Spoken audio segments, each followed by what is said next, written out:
Good Tuesday evening, folks. Chief Meteorologist Tim Pandages here on September the 10th, the peak of hurricane season. Only fitting that we're talking about Francine that strengthened to a Category 1 hurricane as of the 8 o'clock advisory from the National Hurricane Center, becoming the fourth hurricane of the 2024 season and coming in about 6 days ahead of normal climatology when we typically see our fourth hurricane of the season. Now, here's the latest. Intensification is now underway after a period of about 24 hours where we plateaued. Didn't really move much from a 65-mile-per-hour tropical storm thanks to the intrusion of some dry air and some wind shear that Francine was battling. But for now, it seems to have warded it off. Strengthening is still expected right up to landfall about 18 to 24 hours from now, Wednesday evening along the shore of Louisiana. Regardless of what category it is, don't get hung up on what category at landfall. It'll still bring big impacts to areas like New Orleans and up into Mississippi as we head into Wednesday and Thursday. Here's how it looks on satellite imagery. Again, we're looking at this through the infrared lens, telling us the temperature of the cloud tops. Why that's important is the stronger the thunderstorm activity, the colder the cloud tops, meaning it's more intense. And how that's depicted here is the shades of white and black that you're seeing pop up there. And this is a impulse of convection right over the center of Francine, telling us that it is in fact intensifying at this time. 75-mile-per-hour winds means it is just barely a Category 1 hurricane based on the Saffir-Simpson scale, but some modest strengthening will likely occur as we go right up through landfall. Now let's switch up filter and show you what it looks like here on water vapor imagery. Go back 18 hours on the loop and you can see the dry air in the mid-levels depicted by this rust color. And some of that did get pulled into the circulation, so it was sputtering a little bit in the western Gulf of Mexico, and it seems to have mixed that out for now, shielding itself from some of the dry air, but it is lurking and still in the vicinity off to the north and west. Plus, we've got increasing wind shear coming in out of the south and west as this moves a little bit farther to the north and east. So that could push some more dry air to get ingested into the system. So intensification is not a guarantee here. It doesn't have every ingredient checked off. However, under the hood, the surface of the ocean is still very, very warm. The Gulf of Mexico sea surface temperatures are well into the 80s, well above the threshold of 80 degrees Fahrenheit that you need. We've got mid-80s out there right now, so a period of intensification as it's moving over this very warm, very deep water. And even as it builds off to the north and east towards the Louisiana coast, still have sufficient warm water in those areas. How deep does that warm water go? Well, right where it is now, deep warm water, a little bit more shallow in terms of the depth of the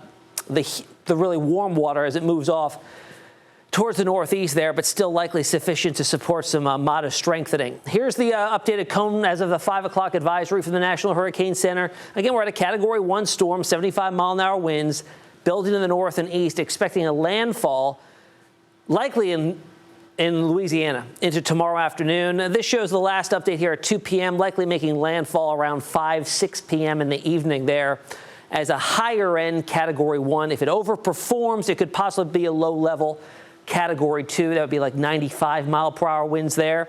And then once it builds inland, of course, it's away from its fuel source, the warm waters of the ocean. It will rapidly degenerate and down to a tropical depression by as early as Friday afternoon. So as you can imagine, with an impending hurricane, there are warnings up all across Louisiana. In the pink here, this is a hurricane warning.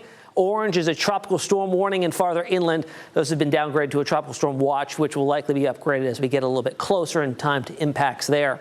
Spaghetti plots pretty much in line. I will tell you, though, in the last 24 hours, one trend that has been emerging is a tick farther to the east in terms of the storm track. Here's some earlier models. Here are some later models indicating that trend closer to New Orleans. And some of the most recent high-res models do take the center of Francine and build it right over New Orleans as we get into Wednesday evening, 24 hours from now. So here's the American and GFS in comparison, pretty much in line there. Some differences, though, in landfall location. GFS in the yellow is about 50 miles off towards the east there. European is lagging a little bit farther to the west. We'll see if the next run comes over a little bit farther to the east as well, and then, of course, building inland into Mississippi. So the intensity forecast on this as well does take it up to 90-mile-per-hour winds, which would be a higher-end Category 1 storm as we get into tomorrow morning, right up until landfall. Again, it could certainly overperform in this window of time. Once it moves over land, though, the rapid weakening will ensue there. Let's talk wind impacts now. Here's a look at the high-res models taking wind gusts in the coastal Louisiana, putting some numbers up in over 80 miles per hour there, and then rapidly seeing that wind field decay as it moves inland, but still likely a large power outage event, likely in Louisiana, including the New Orleans area. Rainfall, that has shifted since we talked yesterday. It was the heaviest bands that were off well to the west of Baton Rouge and Lafayette yesterday.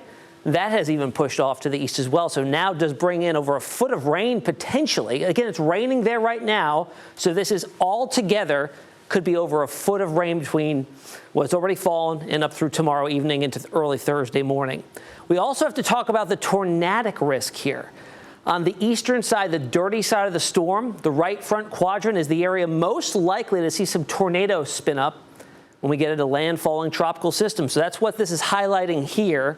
Even though that chance is around 5%, you typically do see this occur. We've seen that happen multiple times with landfalling systems, that in the right front quadrant, we see multiple tornado warnings and brief, short-lived tornadoes develop there. So that's also an ongoing threat on top of the storm surge, on top of the wind, and on top of the flooding, freshwater flooding that'll likely occur there from all the rainfall. Also want to bring your attention to two other waves we've got out there. Again, today's the peak of the season, so we've got a lot to talk about. One here in the yellow yesterday was higher, so it's now down to 30% chance of developing. Unlikely, but it has been tagged as an invest, 92L. Right behind it on its heels, this one's a little bit more robust, has more energy with it. That has increased to an 80% chance. It has now also been tagged Invest 93L. Here's the computer models on Invest 92L. If it was to develop, it will likely continue on a westward trajectory, but is unlikely to do so. And we only have a few runs, in fact, only one here for 93L. That does take it on a northwest trajectory and will likely keep it out over the open Atlantic, not threatening anybody.